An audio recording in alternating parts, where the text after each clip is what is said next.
Hello everyone, I'm Dr. Duy Phan. In this video, I'm going to demonstrate how constructor overloading works in Java. Constructor overloading allows the instantiation of new objects in different ways. So let's have a look at the student class I have over here. It has two attributes, name and measured. Both types are string.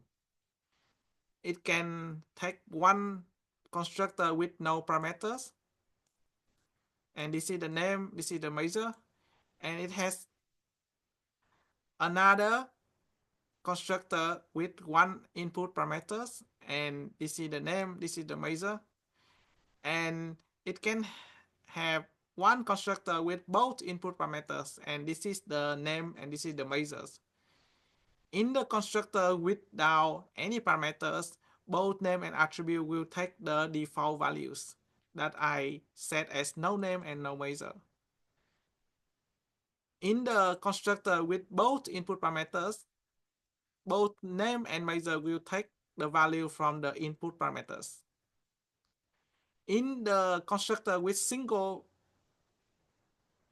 one parameter though, the only way I can set is either for name or for measure. I have to choose name in this case because the name of the input parameter is input name.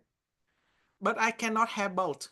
I cannot have another one with string input measure as a fourth constructor, because there's no way for the compiler to differentiate or distinguish between the two constructors with one parameter of the type string.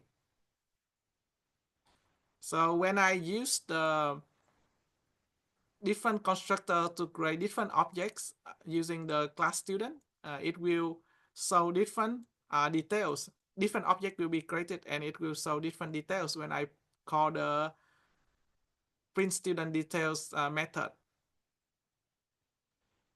That's it for today's video. Thank you very much for watching. See you in the next one. Goodbye.